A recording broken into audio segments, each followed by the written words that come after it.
우리가 계속해서 이제 주일 예배 때 마가복음 강해를 우리가 살펴보고 있어요. 우리 한번 옆에 분에게 한번 인사해 볼까요? 참 수고 많으셨습니다. 고생하셨습니다. 이렇게 한번 인사해 볼까요? 시작. 참 수고. 네, 고생하셨습니다. 네. 왜 이렇게 인사하느냐? 우리 살아가는 인생이 너무나 좀 힘들고 답답하기 때문에 이렇게 한번 인사를 한번 먼저 나눠봤어요. 이 그림이 이제 제목이 광야의 당나귀입니다. 저 검정 색깔로 칠해져 있는 그 짐승이 지금 당나귀거든요. 광야 당나귀인데 지금 광야 앞에 서 있어요. 광야가 색깔이 굉장히 좀 이렇게 많이 덧칠되어 있죠. 그만큼 거칠다고 지금 현재 표현하고 있는데 이 작가 뭐라 말하고 있냐면요. 이 삶 자체가 내일 어찌 될지 모르는 것이다. 어떻게 될지 모르는 것이다. 광야는 한 치 앞도 알 수 없는 인생을 의미적으로 표현한다 이렇게 말하면서 이 광야 말 그대로 인생이 어떻게 될지 모르는 그 삶을 우리가 살아가고 있다라고 이 작가는 표현해서 그림으로 지금 이제 표현해주고 있습니다.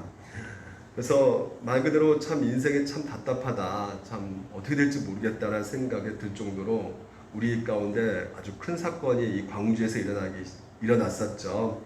최근에 그 광주 건물 붕괴 참사 사건이 일어났었습니다. 버스에 탄 17명 가고 있는데 건물이 무너질 줄 누가 알았겠습니까? 그 버스 안에 타신 분 중에 정말 그 마다들 생일상 그 잔치 생일상 이렇게 딱 차려놓고 자신이 운영하는 국밥집으로 가는 도중에 그 54번 시내버스를 타고 가는 상황 속에서 정말 이제 다시는 자식들 볼 수 없게 이제 떠난 그 어머님의 모습, 어머니의 그 이야기도 들려지고 있고요. 그래서 그토록 자식을 끼니 이렇게 챙겨주셨던 우리 어머니를 그 음식을 이제 먹을 수 없게 되었다고 막 울면서 한탄의 그 목소리도 들렸고요. 그래서 좀 그때 좀 먹고 가셨으면 같이 좀 이런 사고 좀 이렇게 나지 않았을까라는 참사가 안 나지 않았을까라는 그런 생각도 해보게 되었다고 말을 하는데요. 또 어떤 분은 어머니 암 투병 가운데 병문안 가다가 30살 딸이 맨 뒷자리에 앉아서 무너져가지고 시멘트에 무너져서 결국 거기 돌에 죽게 되었고요. 또 아버지는 또한 큰 중상을 입게 되었는데 그 어머님이 정말 병문안 가다가 이 사고 난 것 때문에 너무나 괴롭고 너무나 힘들다 자책에 빠져가지고 고통스러워하는 그 모습도 보게 되었습니다. 정말 우리 인생이 어떻게 펼쳐질지 모르는 그 상황 속에서 우리는 인생을 이렇게 답답하고 거칠다 이 표현 가운데 이 광야라는 표현을 쓰게 된 것이고요. 그리고 또 여러분과 같이 이렇게 이 광야 같은 인생 가운데 정말 한 주 동안 잘 수고하셨습니다. 고생하셨습니다. 이렇게 우리가 인사를 나누게 된 것이죠. 예수님도 오늘 본문을 보니까 이 광야 속에 들어가셨어요. 보게 되면 1절 12절에 이렇게 말합니다. 이 성령이 곧 예수를 광야로 몰아내신지라 이렇게 되어 있어요. 예수님께서 우리가 지난 시간에 세례를 받으신 후에 성령에 이끌려 가지고요. 지금 어디에 가 있냐면요. 놀랍게도 지금 광야에 가 있다는 것이에요. 여기서 이 표현의 인도함 받은 것도 아니고 굉장히 거칠게 이 성령께서 광야로 몰아내셨다고 지금 이제 표현하고 있습니다. 보통 생각하기에는 우리가 성령이 인도하심 받는다 그러면 편안하고 좀 안락하고 좀 평탄한 길을 이렇게 생각하는 경우가 많이 있잖아요. 근데 이상하게도 지금 현재 예수님께서 성령 인도하심 받고 가는 곳이 바로 이 광야라고 말을 하고 있어요. 어떤 생명도 잘 살 수 없는 그런 광야인 것이죠. 그리고 또 어떤 면에서 맹수들이 늘 이글거리며 있는 그곳이 바로 이 광야인 것입니다. 그래서 왜 이런 곳에 예수님께서 이끌어 가셨는가? 특이하게도 이 마가는요, 굉장히 지금 이 짧은 두 구절 가운데 세례 요한이 예수님께서 광야에서 세례 받았다는 것을 말해주고 있거든요. 근데 그 그걸 우리가 뻔히 알고 있는데도 불구하고 지금 12절, 13절에서 두 번씩이나 광야에서 이렇게 반복적으로 우리가 알기도 하는데도 불구하고 또 제차 13절에도 이 광야 이렇게 말을 하고 있단 말이죠. 그래서 더 무서운 것은 이 광야가 어떤 곳인가를 우리가 딱 한 단어로 또 이렇게 알 수 있는 것이 바로 뭐냐면 들짐승이라고 표현하고 있어요. 들짐승.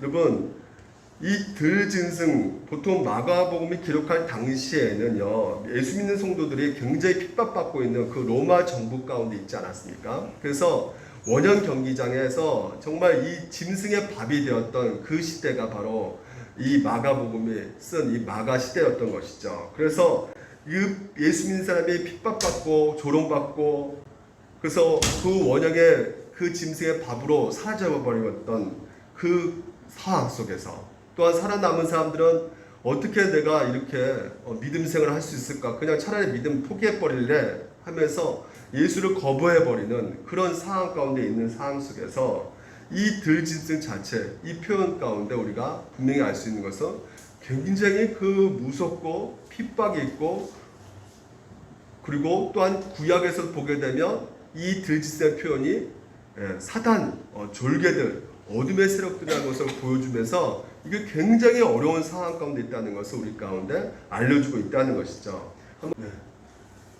레위기 26장에 보게 되면 들짐승을 너희 중에 보내리니 하면서 너희 길들 형폐하게 하리라 이렇게 말하고 있고요. 그리고 에스겔서도 보게 되면 모든 들짐승의 밥이 된 것은 목자가 없기 때문이다 이렇게 말을 하고 있거든요. 그러니까 여기서 이 두 구절 통해서 어둠의 세력들, 그러니까 이 목자 없는 시대의 양떼들을 괴롭히는 유일하는 그 어둠의 세력, 그 사탄의 졸개들 이렇게 지금 이제 말을 하고 있다는 것이죠. 그러니까 마가가 말하고 있는 것은 이런 것입니다. 이 광야라는 것은 어떤 곳이냐면 낮에는 뜨거운 열기 때문에 죽을 수밖에 없고 밤에는 추위 때문에 죽을 것 같은 그런 짐승들이 득실거리고, 그래서 자기를 괴롭히는 그 독사와 정갈이 늘 끊임없이 있는 그런 죽음의 장소가 바로 이 광야라는 것이죠. 사람이 살기 힘든 곳, 들짐승이 득실거리며 우리 사람들을 죽이려고 하는 그런 곳이 바로 이 광야다라고 지금 현재 소개되어지고 있어요. 그런데 이 광야 가운데 보게 되면 지금 들짐승과 함께, 그리고 12절에 보면 성령이 곧 예수를 광야로 몰아내신지라 이렇게 표현하고 있거든요. 그러니까 몰아내셨다고 있는 것은 지금 현재 과거형으로 쓰고 있지 않고요, 원어상 지금 현재 진행으로 쓰고 있거든요. 그러니까 오늘날도 동일하게 지금 현재 계속해서 진행되어져 가고 있다는 것이에요. 동일하게 우리가 광야 가운데 지금 현재 몰아세우고 있는 그런 현장에 우리가 있다고 지금 현재 말을 하고 있는 것입니다.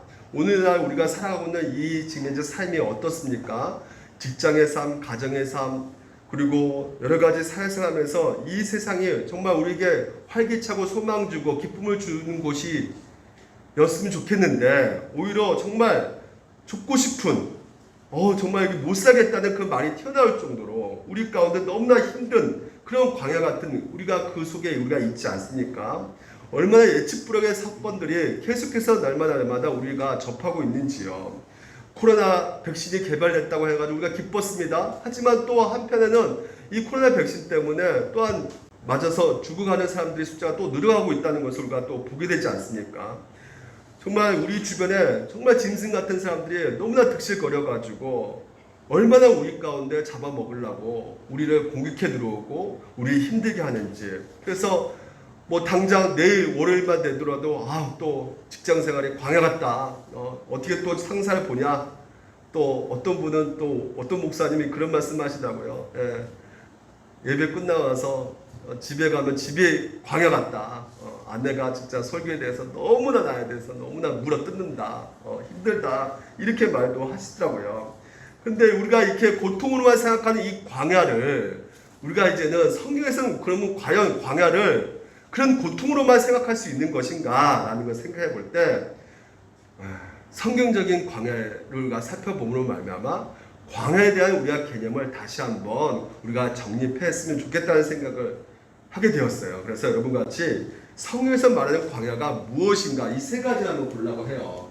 먼저 첫 번째는 이 광야는 인간이 경영하는 땅이 아니기 때문에 부족함이 없는 땅이다라는 것에 대해서 우리가 한번 살펴볼 거고요. 그리고 광야는 믿음이 시험이 있는 땅이다라는 내용으로 살펴볼 것 같고요. 또한 세 번째는 광야는 하나님의 사랑을 경험하는 땅이다라는 것으로 오늘 성경에서 말하는 이 광야에 대해서 우리가 살펴보도록 하겠습니다. 먼저 이 성경에서 말하는 광야 가운데 광야는 인간이 경영하는 땅이 아니기 때문에 부족함이 없는 땅이다라고 말을 하고 있어요. 월터 그루먼 학자가요, 더 랜드라는 자기 책에 이렇게 말하고 있습니다. 40년 기간 중에 이스라엘 백성은 인간이 경영할 수 있는 땅을 사모했다. 그러나 그것은 광야와 하나님에 대한 오해에서 나온 것이다. 광야는 인간이 경영하는 땅이 아니다. 그것은 광야와 평지의 차이다. 광야는 인간이 경영할 수 있는 땅이 아니라 하늘로부터 선물로 받는 땅이다. 이스라엘은 항상 선물로 받는 땅에서 인간이 경영하는 땅을 꿈꾸었다. 이스라엘 백성의 꿈은 이루어질 수가 없는 꿈이었다. 자, 여기서 보게 되면 이스라엘 백성들이요, 꿈을 꾸는 것이 어떤 꿈이었냐면 바로 인간이 경영할 수 있는 땅을 이렇게 꿈을 꿨다는 것이에요. 이스라엘 백성이 출애굽하기 전에 어디서 살았습니까? 애굽에서 살았죠. 애굽이 어떤 땅입니까? 바로 인간이 경영하는 땅이었어요. 얼마나 유택한 땅인지 모르겠습니다. 밭을 이렇게 물로 댈 수 있는 땅이고 정말 나일강 산가지가 아주 매우 곡창지대 풍부한 땅이었단 말이죠. 근데 그걸 440년 동안 보고 살았던 이 이스라엘 사람들에게는 정말 지금 현재 펼쳐져 있는 이 광야는 정말 쓸모없고 보잘것없는 그런 땅으로 비춰질 수밖에 없게 된 것이죠. 그래서 지금 이 상황 속에서 이 월터 그루먼 학자는 분명히 이렇게 말하고 있어요. 그래서 이스라엘 백성들이 그 땅을 사모하면서 우리가 왜 이런 곳에 우리가 살아 하면서 원망불평하고 있는, 그래서 애굽의 땅을 꿈을 꾸지만 거기서 어떤 삶을 살았어요? 이스라엘 백성들은요, 노예로 살았죠. 그렇죠. 노예로 살았습니다. 그런데 이스라엘 땅은 하나님께서 오늘 광야로 이끌어 가시면서 그 광야는 실제적으로 그 가나안 땅 가운데 보게 되면 젖과 꿀이 흐르는 땅이라 하지만 갑자기 아주 척박한 사막 같은 땅이었단 말이에요. 그래서 나일강도 비교할 수 없는 그 땅이지만, 그리고 결핍으로 얼룩진 그런 산지지만, 빈곤의 땅이지만 뭘밖에 볼 수가 없는 것이에요. 신명기에 보게 되면 내 하나님 여호와께서 돌봐주신 땅이라 연초부터 연말까지 내 하나님 여호와의 눈은 항상 그 위에 있느니라. 그러니까 이스라엘 백성들이 오늘 갖고 있는 그 땅은 인간이 경영하는 땅을 떠나가지고 지금 하나님이 경영하는 땅으로 옮겨져 있는 상태에서 하나님께서 분명히 우리 가운데 말씀하고 계신 것이, 너희가 생각하는 광야는 우리가 내 뜻대로, 내 생각대로, 하지만 오늘도 우리가 광야 가운데 내가 할 수 있는 것이 아무것도 없잖아요. 내 뜻대로 되지 않는 곳이 우리가 광야라고 하잖아요. 근데 내가 경험할 수 없어가지고 이 광야, 그래서 죽고 싶단 말이 저절로 생각드는 이 광야 가운데 오늘 성경에서 뭐라고 말하냐면 이 광야는 누가 보고 계신다는 것이에요? 하나님께서 보고 계신다는 것이에요. 다시 말해서 이 광야 가운데 우리가 어떻게 할 수가 없기 때문에 하늘을 우러러 보면서 이른 비 늦은 비를 오늘도 볼 수밖에 없는 땅이고 하나님을 돌봐주는 땅이며 또한 하나님 눈이 머무는 땅이라고 말할 수밖에 없는 그 가나안 땅, 그 광야, 이 광야에 대해서 성경은 이렇게 말을 하고 있단 말이죠. 그래서 광야를 우리가 부족한 땅, 결핍의 땅 이렇게 말하지만, 그래서 사막처럼 우리가 보여가지고 더 이상 어떻게 앞을 내다볼 수가 없는 것이죠. 그래서 늘 걱정과 염려에 쌓일 수밖에 없는 그런 땅이죠. 그래서 애굽의 풍부한 거기 곡창지대, 그 물이 항상 쏟아져 나와 있는 그 땅을 자꾸만 우리가 바라볼 수 없지만, 애굽에 비해서 비교하면 부족한 땅이지만 성경은 부족한 땅임에도 불구하고 뭐라 얘기하냐면 이렇게 말하고 있는 것이에요. 내 하나님 여호와께서 내가 하는 모든 일이 내게 복을 주시고 너가 이 큰 광야에 두루다님을 알고 내 하나님 여호와께서 이 40년 동안을 어떻게 해요? 너와 함께 하셨으므로 내게 부족함이 없었느니라 이렇게 말하고 있다는 말이죠. 이 큰 광야 부족함이 없대요. 이유가 뭐라고요? 비옥해서요? 그 땅이요? 결핍이 없어서가 아닙니다. 애굽에 비해서 결핍이 가득 찬 땅이에요. 근데 그곳에는 애굽에 없는 것이 있었단 말이죠. 무엇입니까? 충만하신 우리 하나님이시란 말이죠. 충만하신 하나님이 우리와 함께 계셨기 때문에 부족함이 없는 땅이다라는 것입니다. 애굽에 없는 게 광야에 있었단 말이죠. 구름 기둥, 불 기둥이 광야에 있었고요. 또한 하늘에서 만나가 메추라기가 늘 떨어졌단 말이죠. 그리고 40도 의복이 헤어지지 않았단 말이죠. 그리고 여러분 아시다시피 마라의 쓴물 여러분 아시죠? 출애굽기 15장에 보게 되면 하나님께서 나무를 통해서 먹을 수 있는 물을 그들의 불평과 원망을 다 바꾸셨단 말이죠. 그래서 거기에만 머무는 것이 아니라 엘림으로 가게 하셔가지고 거기서 12샘을 터뜨리게 하셔가지고 온 백성이 마시고 남을 수 있는 그 물을 풍족하게 주신 분이 바로 하나님이셨던 것입니다. 그래서 이 마라의 사건을 가나안 호인잔치, 요한복음 2장의 가나안 호인잔치하고 우리가 비교할 수가 있는 것이에요. 3일 후에 시작된 것이 결국 가나안 호인잔치도 3일 후에 진행된 거거든요. 예수님께서 어떤 일이 벌어졌습니까? 가나안 호인잔치에 가셔가지고 그 더러운 물로 뭘 만드셨습니까? 포도주를 만드셨죠. 호인잔치에 끊이지 않아야 될 것이 바로 이 포도주인데 포도주가 다 끊어져 버렸어요. 그래서 예수님께서 물로 포도주를 만드신 이 사건, 그래서 이 사건 바로 이 포도주가 12동 항아리까지 완전히 넘치도록 하나님께서는 이렇게 만드셨단 말이죠. 그래서 이렇게 하나님께서는 예수님을 통해서 끊임없이 풍족한 것을 채우고 제공해 주시고 계신다는 것을 통해서 자, 요한복음 2장에 보게 되면 그것을 기적을 표적을 보고 나서 어떻게 하고 있다고 그래요? 제자들이 믿었다라고 말하죠. 마라 사건과 유사합니다. 마라 사건을 통해서 하나님이 그들의 부족함을 늘 채워주시고 그래서 하나님이 어떠하심을 보여주고 계시는 그 생각 가운데 하나님을 신뢰할 수 있다. 하나님을 믿을 수 있다라는 생각을 하게 된다는 것이죠. 여러분 오늘도 우리 가운데 이 광야는요 전혀 부족하지 않은 땅이라는 것을 여러분들 믿으시기 바랍니다. 왜 부족하지 않다고요? 하나님의 충만심이 있기 때문에 부족하지 않은 땅이라는 것이에요. 초자연적인 방법으로 하나님께서 먹게 하시고 초자연적인 그 은총으로 우리 그들을 보호해 주시고 그리고 그곳이 바로 이 광야라는 것을 오늘 우리 가운데 소개해 줌으로 말미암아 이 다윗도 늘상 겪었던 것이 광야 생활이었거든요. 그 광야 가운데 뭐라고 고백합니까? 여호와는 나의 목자시니 내게 부족함이 없다라고 이렇게 고백하고 있는 것입니다. 그래서 오늘도 여러분 성경에서 말하는 광야는 우리가 생각하고는 달라요. 부족함이 없는 광야라는 것을 여러분들 믿으시기 바랍니다.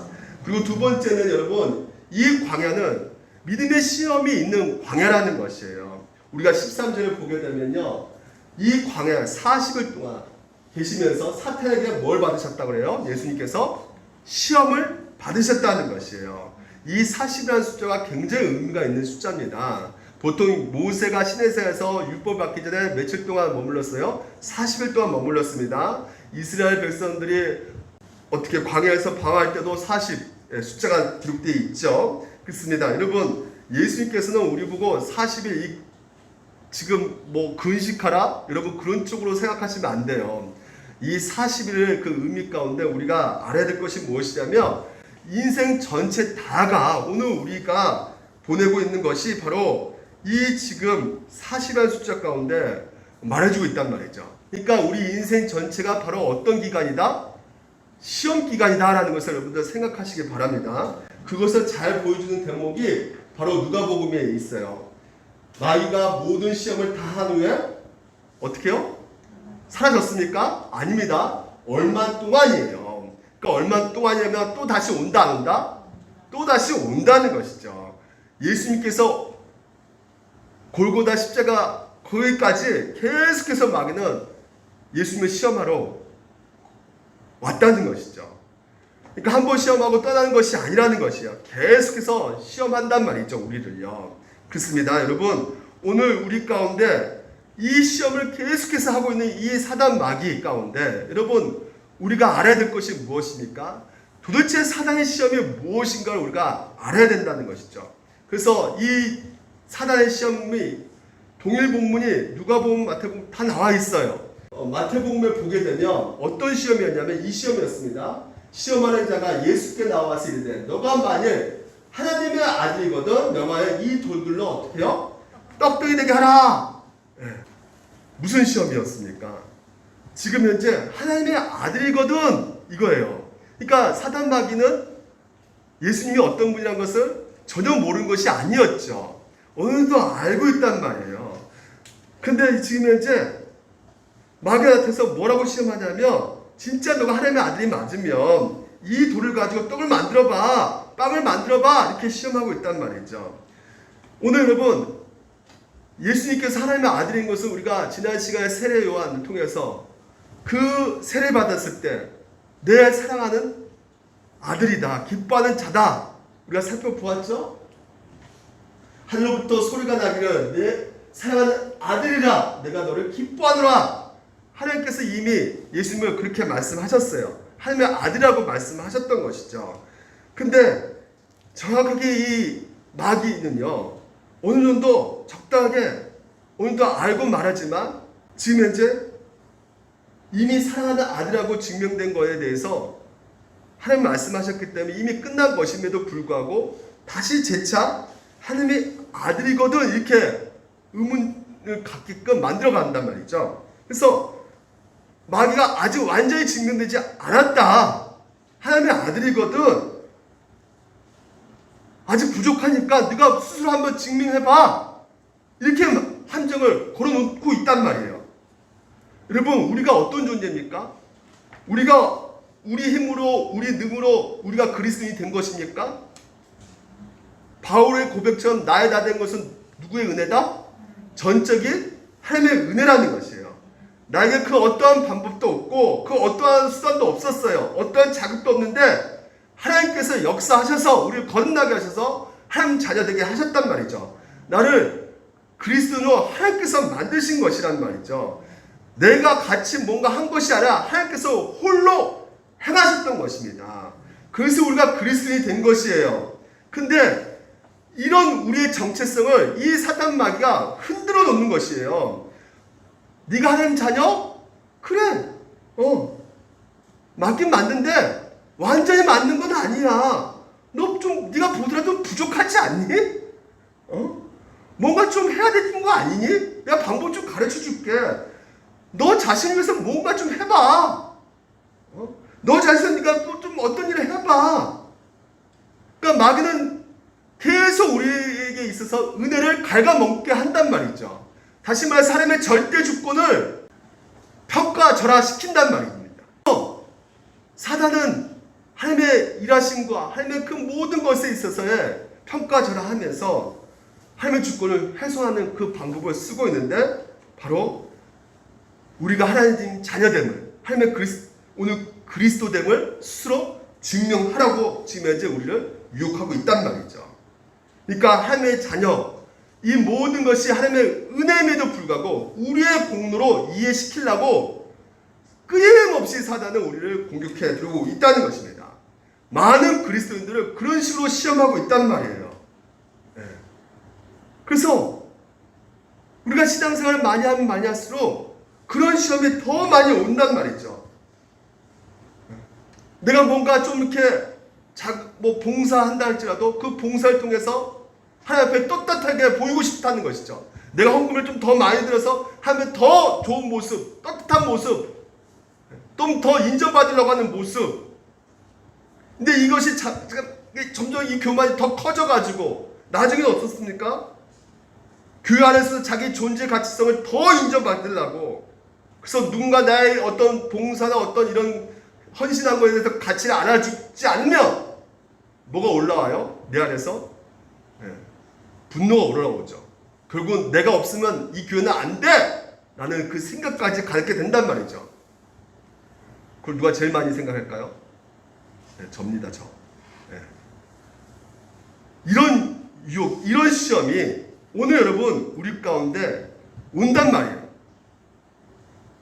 그러니까 하나님의 은혜를 거부하면서 너 가치를 스스로 높여봐, 증명해봐, 유혹한단 말이죠. 오늘 여러분 우리의 정체성은, 우리의 그리스도인은, 우리 하나님 자녀됨은 우리에게 달린 것이 아닙니다. 나의 행위에 달린 것이 아니에요. 오늘 우리의 정체성, 우리의 자존감은요, 오로지 한 은혜 안에만 있다는 것을 여러분들 믿으시기 바랍니다. 그래서 무엇인가 해서 사람들이 인정받아야 한다고 생각하고 있다면 그때부터 뭘 아셔야 되는 것이요? 내가 시험 들어 있구나라는 생각을 하셔야 된다는 것이에요. 특히 뭘로 유혹합니까? 빵으로 유혹한단 말이죠. 지금 이제 40일 동안 굶주리셨단 말이죠. 정확하게 알고 있었단 말이에요. 이 사탄마귀는. 그래서 이 사탄마귀가 하나님께서 지금 현재 예수님이 일하고 계심을 증명해 보라고 하는데, 다시 말해서 빵으로 증명해 보라는 것은 너 성공을, 돈 많이 버는 것을, 높은 데 올라가는 것을, 뭐 자녀 잘 된 것을, 그것을 통해서 하나님의 살아계심을 증명해 보라고 이 마귀는 유혹하고 있단 말이죠. 근데 여러분, 성경은 그렇게 말하고 있지 않단 말이죠. 복음은 절대로 그렇게 말할 수가 없는 것입니다. 빵이 하나님의 살아계심을 증명한 것이 아니라 뭐가 하나님의 아들임을 증명할 수 있는 것입니까? 십자가입니다. 십자가예요. 십자가. 그래서 예수님이 십자가 지는 그 순간에도 사단이 동일하게 시험합니다. 자, 보십시오. 지나가는 자들이 자기 머리를 흔들며 예수를 모욕하며 십자가 때 이르되 성전을 헐고 살을 짓는 자여, 너가 만일 하나님의 아들이거든 너 힘으로 내려와봐. 힘을 보여주라는 거예요. 너 능력 보여주라는 거예요. 이게 사단의 시험인 것입니다. 하나님의 능력이 없어 있어요. 예수님의 능력 있죠.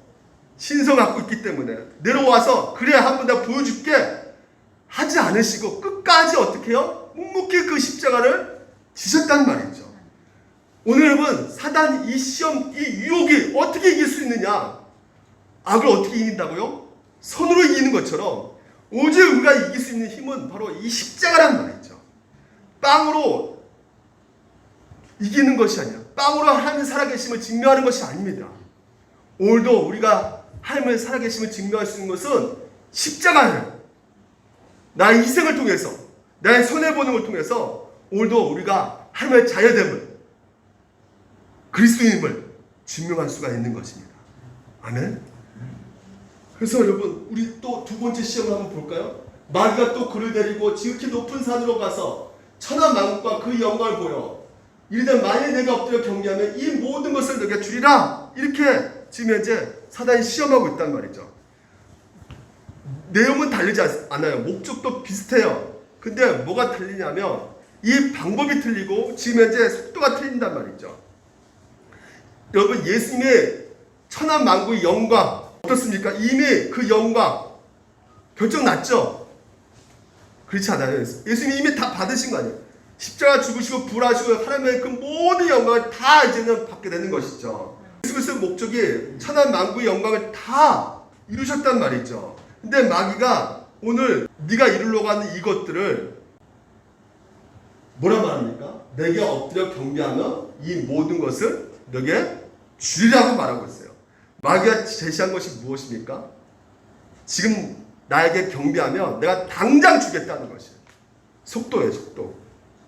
너 머리 아프게, 골치 아프게 십자가 달릴 필요도 없이, 그 고난 받을 필요 없이 그냥 나한테 그냥 경배만 해. 내가 다 줄게.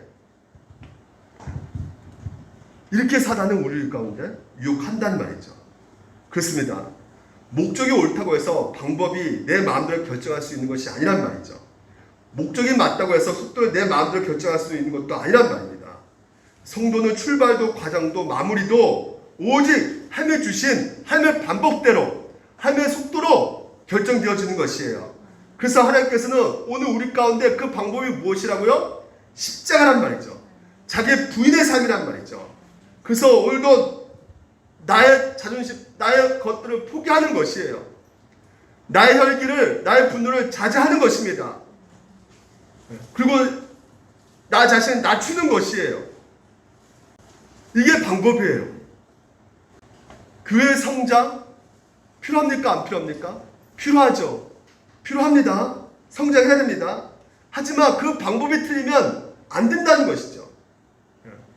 아무리 커다란 성장을 이룬다 할지라도 교회 성장을 위해서 소수의 사람들을 무시해버리고 소수의 성도를 포기해버리고 교회를 효율적으로 운영한다고 그러면 안 된다는 것이에요. 그거 하나님 기뻐하신 것이 아니란 말이죠. 교회 안의 지체들, 특히 연약한 지체들을 함께 품고 가는 것이 바로 하나님의 방법이고, 아무리 늦다 할지라도, 성장이 늦다 할지라도 오늘 하나님의 방법대로 우리가 행해 가야 된다는 것이에요. 그래서 십자가의 길을 우리가 걸어 가셔야 되는 것입니다. 마귀는요, 목적을 건드리지 않아요. 내용을 건드리지 않습니다. 반복과 속도, 우리를 미묘하게 유혹합니다. 야, 빨리 성장하고 싶지? 이런 방법 써봐. 저런 방법 써봐. 저런 프로그램 한번 돌려봐. 그래서 하나님 말씀보다 다른 엉뚱한 것을 우리가 쫓아가게끔 사단 마귀는 우리를 미혹하고 있단 말이에요. 지금도. 세 번째는 성전 꼭대기에 세우고 하나님의 아들이거든 뛰어내리라. 지금 이 말씀은요, 지금 시편 91편이거든요. 자, 보십시오. 하나님의 아들이거든 뛰어내리라 기록되었을 때 마귀가 기록된 성경 말씀을 가지고 오늘 성도들을 유혹한단 말이에요. 그래서 이 성경 구절, 시편 91편의 이 구절을 왜곡시켜서 자기를 환미화시키기 위해서 성경 맥락을 무시하고 자기 맥락으로 이 성경을 맞춰버린단 말이죠. 근데 이 마귀 전략을 하나님께서 깨뚫고 보시고 예수님께서 뭐라 말씀하시냐면요. 자, 기록되었을 때 똑같이 하나님도 하나님 말씀으로 반응하시는데 너희 하나님을 시험하지 말라 이렇게 하셨어요. 너희 하나님 시험하지 말라. 다시 말해서 지금 이제 이 말씀을 어느 구절 가지고 지금 이제 예수님께서 말씀하셨냐면 신명기 6장 12절이에요. 자, 신명기 6장 12절 한번 볼까요? 너희가 마사에서 시험한 것 같이 너희 하나님 여호와를 시험하지 말고, 이 구절 가지고 예수님께서 바로 대응하셨단 말이죠. 이 사단의 말씀 갖고 공격해 들어오는 것을. 근데 여러분 보십시오. 여기에서 이 신명기가 말해주고 있는 이 저희가 무엇이냐, 진리가 무엇이냐면 내 13절이에요. 내 하나님 여호와를 경외하며 그를 섬기며 그의 이름으로 맹세할 것이냐 이렇게 말하고 있어요. 이게 무슨 말이냐면 하나님을 믿으라는 것이에요. 하나님을 신뢰하라는 것입니다. 시험하지 말라는 것은 하나님을 믿으라는 것이에요. 아담도 하나님의 창조의 그 위대함을 다 보았어요. 하나님의 가장 좋은 것을 주신 것을 봤단 말이죠. 근데 그것을 신뢰했습니까? 안 신뢰했습니까? 신뢰하지 않단 말이에요. 이스라엘 백성도 10가지 제약? 예, 매출하게 만나 다 먹어봤어요. 목격해도 원망을 불평해서 우상을 숭배한단 말이죠. 왜 그랬다고요? 신뢰하지 않기 때문에, 믿지 않기 때문에. 그래서 예수님은 어떤 분이시냐? 하나님을 어떻게 해요? 끝까지 신뢰했단 말이에요. 하나님 방법도 십자가지만 신뢰했단 말이죠. 하나님의 속도도 신뢰했단 말이에요. 하나님이 주신 광야 같은 그런 사항도 신뢰했단 말이죠. 예수님이요. 그래서 오늘 여러분 우리 가운데 뭘 말씀하고 있습니까? 이 광야 가운데 믿으라는 것이에요. 믿음의 시험이 여러분 이 광야 가운데 주어진 것입니다. 오늘 여러분 이 광야 예수 그리스도 그곳 가운데 함께하고 계시고 오늘도 그 모든 상황 속에서 주님께서 인도하고 계시고 이 진리의 말씀을 믿으셔야 된다는 것이에요. 그 믿기 위해서 어떻게 해야 됩니까? 믿기 위해서 어떻게 해야 되는 것이에요? 오늘 우리에게 주신 은혜의 방법, 은혜의 수단들을 사용하셔야죠. 은혜의 수단을 주신 것이 무엇입니까? 말씀과 기도란 말이에요. 이 예배란 말이죠. 그래서 오늘도 이 말씀을 읽으면서 하나님께서 나에게 하신 일이 무엇인가를 늘 되새기셔야 되는 것이에요. 매일 기도함으로 말미암아 하나님의 은혜를 누리셔야 되는 것입니다. 그러니까 만약 우리 삶 속에서 이 은혜가 끊어지는 순간부터 뭐에 걸려 넘어진다? 100% 뭐에 걸려 넘어진다? 시험에 그냥 넘어지게 돼 있단 말이죠. 여러분, 하나님 우리에게 주신 그 은혜의 습관을 여러분 붙잡지 않으면, 말씀과 기도를 붙잡지 않으면 그냥 어디로 가느냐, 저절로 우리는 그냥 시험에 당하게 돼 있어요. 예전에 노트북 있잖아. 노트북 배터리, 오늘날 이 배터리가 굉장히 노트북이 좋아가지고 오래 할 수 있습니다. 근데 옛날에는 배터리가 금방 떨어졌어요. 그래서 방전돼 버립니다. 그러니까 방전되면 노트북에 적어놓은 것이 다 지워져 버려요. 순식간에. 그래서 다 날아가 버립니다. 그냥 칠 때는 괜찮다고 생각했거든요. 계속 치니까. 오늘도 마찬가지. 여러분, 배터리, 다시 말해서 하나님의 은혜를 늘 공급받아야 돼요. 그거 놓치면 그냥 날아가 버리는 거예요, 여러분. 마귀 시험에 그냥 넘어지게 돼 있단 말이죠. 불보듯이 뻔한 거란 말이에요. 오늘 여러분 이 시간에 뭘 듣고 싶습니까? 뭘 여러분 알고 싶습니까? 사단이 있단 말이에요. 시험이 있단 말이죠. 공격이 있단 말이에요. 그래서 오직 성경에서는 하나님의 말씀의 검, 이거 너희들 갖고 있으라는 것이에요. 하나님의 말씀이 있지 않으면 여러분 안 된다고 성경에서 말하고 있단 말이죠. 말씀 묵상하셔야 됩니다. 기도하셔야 되는 것이에요. 몸을 쳐서라도 여러분 그 자리에 서셔야 되는 것이에요. 기도의 자리, 예배의 자리에 서셔야 되는 것입니다. 그렇지 않고서는 우리는 그냥 시험에 넘어가게 돼 있어요. 그냥 저절로. 과연 하나님의 사랑을 경험할 수 있는 땅이라는 것이에요. 여러분, 저는요 이 부분에 대해서 읽으면서요 이해 안 되는 부분이, 예수님이 하나님이시잖아요. 그러면 이 시험 가운데 그냥 마귀, 야 그만 말해, 그냥 저리 꺼져, 이럴 수 있잖아요. 그렇지 않습니까? 하나님이신데. 근데 그냥 묵묵히 그 사단의 그 시험 유혹을 그냥 계속 그냥 받고 계시는 것이에요. 그러니까 제가 세례 요한의 그 세례 받는 것도 정말 내가 이해하지 못했거든요. 여러분, 세례는 어떤 세례입니까? 회개 세례잖아요. 회개 세례는 무엇을 말하는 겁니까? 죄인만 받는 거잖아요. 회개는요. 회개 세례는 죄인만 받는 것인데, 예수님이 죄인이 아니에요. 아니잖아요. 근데 죄인이 아님에도 불구하고, 그래서 세례 요한이 나 진짜 이거 내가 세례 받아야 되는데 왜 예수님이 세례 받으려고 합니까? 저 못하겠습니다 해도 예수님께 궁조로 하라잖아요. 세례하라고. 오늘도 사단에게 시험 받는 것도 마찬가지예요. 굳이 받을 필요가 없거든요. 예수님께서 왜 사단에게 시험을 받았는가? 예수님이 왜 받으셨을까요? 시험을? 자기 자신 때문에 시험 받았을까요? 아니죠. 우리 때문에 시험 받으셨단 말이에요. 우리의 온전한 대표자로서 되시기 위해서, 우리의 온전한 구원자 되시기 위해서 오늘도 죄인처럼 사단에게 시험을 받으셨단 말이죠. 인류의 대표로 시험 받으셨다는 것이야.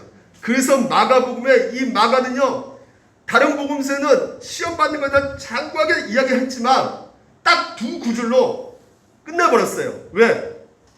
초점이 뭔데? 예수님이 시험 받았다는 거예요. 그게 목적이었던 것이죠. 시험 받았다는 것이요. 오늘 여러분, 예수님께서 우리를 대표해서 시험 받으셨단 말이죠. 첫 단계 세례를 받으시고 두 번째 시험을 받았다는 거예요. 죄인이, 오늘 여러분 우리가 늘 하나님 앞에 실패하지 않습니까? 하나님 말씀에 순종합니까? 불순종하죠. 결국 우리가 마귀 사탄의 늘 시험의 유혹에 넘어진단 말이에요. 하나님 말씀에 불순종하는 삶을 살아간단 말이죠. 하지만 우리 대표이신 예수님께서 사단의 시험을 받으셨지만 그 모든 시험에 승리함으로 말미암아 그 실패한 것들을 되돌려놓기 위해서 그 시험을 받으시고 승리하셨다는 것을 오늘 우리 가운데 보여주고 있다는 것이죠. 여러분, 예수님께서 오늘도 우리 가운데 어떠한 방식으로 구원하시는가? 이것을 오늘 이 그림을 통해서 보여주고 있단 말이에요. 예수님께서 이 땅에서 우리를 구하신 방식은, 여러분 잘 들으시기 바랍니다. 우리를 구원하신 방식은 사단을 멸하는 방식이 아니에요. 그것이 우리를 구하신 것이 아닙니다. 사단을 한 바로 보내심으로 말미암아 우리를 구원하신 것이 아니에요. 구약시대에는 그러셨죠. 10가지 재앙 내리셔가지고 바로 한 바로 보내셔가지고 바로 군대가 한 방으로 그냥 홍해에 잠식시켜서 이스라엘 백성을 구원하셨죠. 하지만 예수님께서 우리를 구원하실 때는 사단마귀의 멸하심으로 한 것이 아니라, 여러분 한번 생각해 보십시오. 사단이, 여러분 아무리 여러분 사단을 멸하신다 할지라도 우리 가운데 뭐가 있어요? 죄가 있단 말이에요. 죄와 형벌의 문제가 남아있단 말이죠. 그렇지 않습니까? 네? 그러니까 사단이 멸하다 할지라도 이 죄 문제를 해결하지 않으면 우리 받을 형벌이 있단 말이에요. 죄 때문에 형벌이 있단 말이에요. 그 형벌의 문제를 해결되지 않으면 우리가 구원받을 수가 없어요. 예를 들어서 여러분, 제가 큰 죄를 지어가지고 감옥에 들어갔다 생각해 보십시오. 어떤 사람의 유혹을 받아가지고, 어떤 범죄의 유혹을 받아서 제가 감옥에 들어갔어요. 감옥에 들어가서 살아갔는데 그 유혹한 나를 유혹하게 만든 그 범죄자가 감옥에 들어왔네요. 감옥에 들어와가지고 같이 감옥 속에서 생활하다가 이 사람이 나보다 더 큰 죄를 지어가지고 세상에 사형당했어요. 그 사람 사형당했다고 해서 제가 감옥에서 나올 수 있는 것입니까? 없죠. 왜요? 내 죄 문제가 있기 때문에. 마찬가지입니다. 유혹자가 멸했다고 해서, 죽었다고 해서 내 죄 문제가 사라지는 것이 아니란 말이에요. 죄값을 치러야 되는 것입니다. 형벌을 받아야 되는 것이죠. 우리가 실패했던 거, 우리가 넘어지잖아요. 사탄마귀에. 우리가 실패했던 거, 우리 넘어진 거, 그것 모든 것을 우리가 죄를 짓는 그 상황 속에서 우리 대신해서 예수께서 대신 다 감당하셨단 말이죠. 그래서 우리 모든 죄를 짊어지시고 십자가에 죽으심으로 말미암아 우리의 모든 죄값을 치르는 방식으로 우리를 구원하신 것입니다. 더 나아가서 우리는 사탄은 늘 넘어지고 사탄 시험에 늘 실패한 자였는데, 오늘 그 첫사람 아담이 실패했음에도 불구하고, 하나님 말씀 불순했음에도 불구하고 예수님께서는 온전히 말씀에 순종하시고 늘 실패했던 그 시험에 예수께서는 그 시험을 승리하심으로 말미암아 우리가 얻지 못했던, 우리가 만질 수 없었던 그 의로움을 우리 가운데 주셨다는 것이에요. 예수님 그 모든 것을 다 순종하시고 이루신 그 의로움을 우리 가운데 주셔가지고 우리가 구원받게 된 것입니다. 다시 말씀드립니다. 이게 바로 은혜라는 것이에요. 사랑하는 여러분, 종종 우리가 죄를 범할 때마다 늘 사단의 유혹에 실패하고 그렇게 해서 쓰러지고 주저하는 것 때문에 우리가 낙심되고 좌절하지 않습니까? 아, 나는 영적으로 완전 실패한 자야. 나는 자격이 없어. 나는 하나님 나를 받아들일 자격도 없는 놈이야. 여러분, 우리가 원치 않지만 우리 생각 가운데 그런 것들이 굉장히 치밀어 들어온단 말이죠. 근데 여러분, 오늘도 여러분 그런 마음 상태 갖고 계신 분 있을 거예요. 하지만 오늘 우리가 죄에 대해서 아파할 필요가 있는 것 가운데 있겠지만요, 무엇보다 기억해야 될 것이 무엇이냐.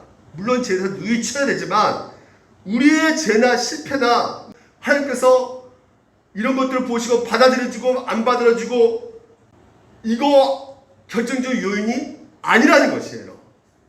죄와 실패가 우리를 넘어뜨린다 할지라도, 우리를 낙심하게 하고 좌절하게 할지라도 그 죄가 하나님 앞에서 내가 어떤 존재인지 결코 부정할 수 없단 말이죠. 왜 그럴까요? 우리 대신해서 죄인 자리에 계신 분이 있단 말이죠. 그분이 누구라고요? 예수 그리스도.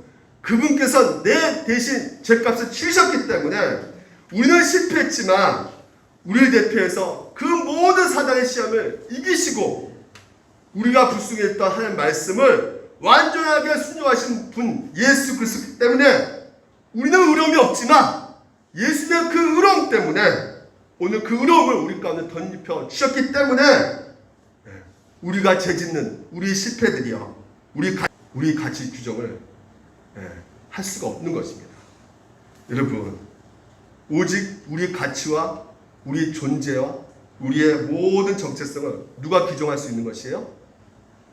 그 판단을 누가 하신다고요? 지난 시간 말씀드렸죠. 누가 하신다고요? 내가 하는 거예요? 마귀가 하는 거예요? 우리 예수 그리스도밖에 없다는 것이에요. 여러분, 이것을 믿으시 바랍니다. 예수 그리스도께서 우리를 향하신 모든 일밖에 없다는 것이에요. 그래서 성경에서 뭐라 말합니까? 그리스도 안에 있는 자에게는 결코 뭐가 없다? 정죄함이 없다는 것이에요. 이제 이거 미국에서 2020년도 쉽게 설명하는 것이에요. 5월 25일 날 경찰의 그 불법적인 어떤 총격을 가해가지고요, 흑인 조지 플로이드 한 사람이 죽었어요. 그 사람 때문에 미국 사회 시민들 붕괴가 일어나가지고 거리 뛰쳐나오면서 뭐라고 하지? 내가 조지 플로이드다, 내가 조지 플로이드다, 외치고 시위했던 것이죠. 여러분, 제가 이걸 왜 설명하냐면 오늘 예수님께서 하셨던 일들이 바로 이런 일이란 말이에요. 지금 예수님께서 선언하고 계신 것이 무엇이냐면 내가 영육철이다, 내가 부활했고 내가 하나님 말씀 온전히 순종해가지고 오늘 완전 의로움이 나와 함께한 믿음으로 연합한 영경철이 그가 이룬 것이다. 나의 의로움은 영경철 것이다. 이렇게 오늘 하나님께서는 선언해주고 있단 말이에요. 그래서 예수 그리스도만이 오늘도 우리의 정체성과 우리 지위와 우리의 가치의 근원이 되신다는 것입니다. 여러분, 하나님은 우리를 보시고 우리의 의로움과 우리의 가치와 우리의 정체성을 정하시지 않으셔요. 오직 누구만 보신다? 예수 그리스도만 보신다는 것이에요. 예수 그리스도의 행하신 일을 보시고 우리를 죄 없다 선언해주고 계신다는 것입니다. 결론적으로 여러분 말씀드립니다. 이 광야는요, 오늘도 여러분 우리 가운데 늘 펼쳐지는 그 상황 속에서 하나님께서 말씀하십니다. 우리에게 저주 주려고, 우리에게 심판을 주려고, 낙심 주기 위해서, 절망 주기 위해서 이 광야 가운데 길을 예비하고 계신 것이 아니에요. 예레미야 말씀하십니다. 요한 말씀이라 너희를 향한 나의 생각을 내가 하나님 평안이요 재앙이 아니라 너에게 미래와 희망을 주는 것이라 말하고 있어요. 오늘 하나님께서는 분명히 말씀하고 계십니다. 너가 생각하는 이 부족한 땅, 결핍의 땅, 이 광야의 땅 가운데 하나님께서는 반드시 말씀하고 있는 것이 무엇이냐? 오늘 우리 가운데 이 광야를 통해서 보여주고 계시는 것이죠. 하나님께서 너와 함께하고 계시고 그리고 그 땅 속에서 내가 너를 사랑하고 있다. 그래서 오늘도 여러분 믿음의 사람들에게는 반드시 필연적으로 따라올 수밖에 없는 것이 무엇입니까? 광야라는 것이에요. 절대 피할 수가 없는 것입니다. 이 광야는. 그래서 우리 스스로에게 항상 주님께서 물어보고 계시는 것이요. 너 정말 광야 잘 지나가고 있니? 광야 시험 때 잘 지나가고 있어? 우리는 왜 그래요? 때로는 뭘 자꾸 보니까요? 애굽을 보니까. 애굽을 본단 말이에요.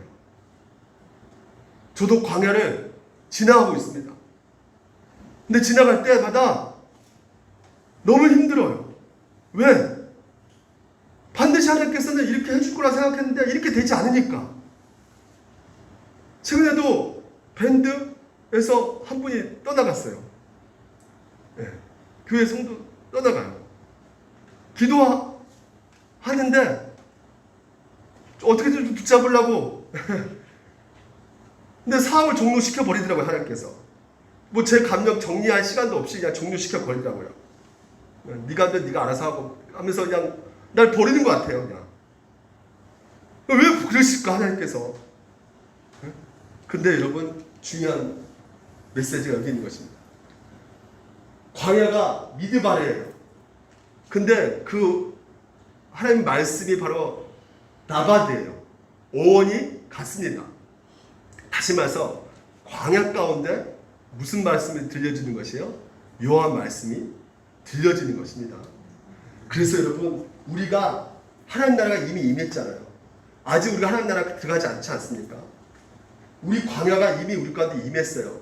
우리가 계속해서 이 땅 가운데 이 광야의 삶을 살 거예요.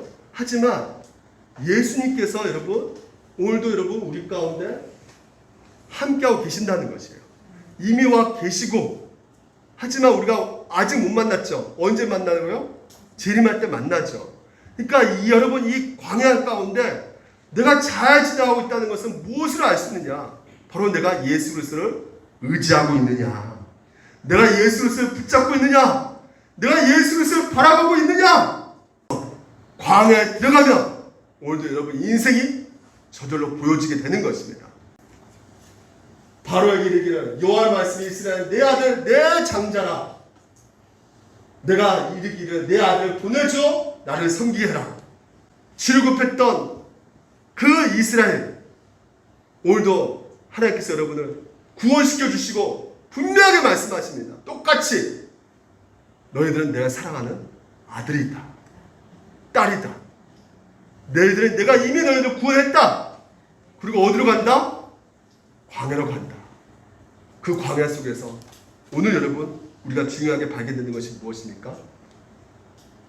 하나님께서는 우리를 예수 그리스도를 통해서 의지하게끔, 예수 그리스도 끝까지 붙들게끔 하기 위해서 광야를 지나가야 된다. 그래서 마지막으로 모세가 광야에서 뱀을 들고 같이 인자도 들려하니 이는 그를 믿는 자마다, 예수 그리스도를 의지하는 자마다 오늘도 뭘 얻게 하신다고요? 하나님 나라 영생, 오늘 그것을 광야에서 여러분 가운데 경험시키게 하실 것입니다. 여러분 그래서 예수 그리스도 끝까지 붙잡고 끝까지 의지하는 여러분 되시기를 주님 이름으로 축원드립니다.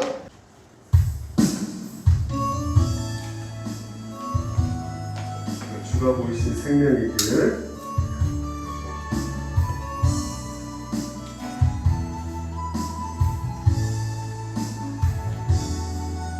주가 보이신 생명의 길, 나 주님과 함께 상한 마음 들이며 주님 앞에 나가리.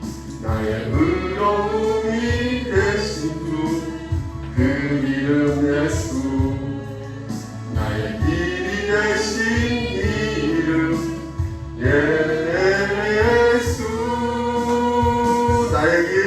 나의 길 오직 그가 아시나니, 나를 단련하신 후에 내가 정금같이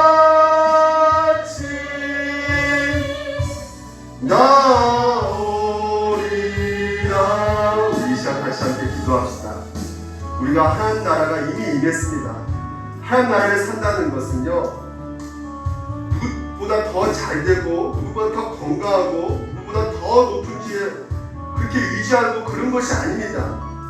하나님 나라에 산다는 것은 현실에서 광야를 살아내는 것입니다. 오늘 우리 인생 가운데 이 광야길은 하나님께서, 예수님께서 함께하는 여정입니다. 광야를 피하려고 하나님을 믿지 마시기 바랍니다. 광야를 잘 지내가야 되는 것입니다. 오늘 여러분 우리 가운데 주가 보이신 이 생명의 길, 오늘 내 인생 가운데 하나님 때문에 아프지 않고, 하나님 때문에 복받고, 하나님 때문에 취업하고, 하나님 때문에 좋은 사람 만나고, 그런 것이 초점이 아니라 오늘 여러분 믿음 생활이 그냥 광야 생활인 것이에요. 오늘 하나님이 부족하다고 생각했는데 하나님이 부족하신 분이 아니시란 말이죠. 오늘 하나님은 어떤 분이시냐? 오늘 이 광야 가운데 말씀하고 계신단 말이에요. 이 광야 가운데 오늘도 우리 가운데 내가 너를 버리고 너를 저주하고 너를 심판해서 주어진 이 광야가 아니라 너를 살리기 위해서, 너에게 이 영생을 주기 위해서 오늘도 예수 그리스도를 믿어야지만이 구원받기에 예수 그리스도 오늘 이 광야 가운데 붙잡게 하기 위해서 오늘도 이 땅의 현실, 이 광야의 삶을 하나님께서 주어졌다는 것입니다. 오늘도 이 시간 주여 아버지시여, 오늘 나에게 이 광야 같은 삶, 연약함이 있습니다. 주여 다시 한번 주님 붙잡고 갈 수 있도록 나에게 믿음 주시옵소서. 이 시간 간절히 주 한번 외치고 기도하며 나갑시다.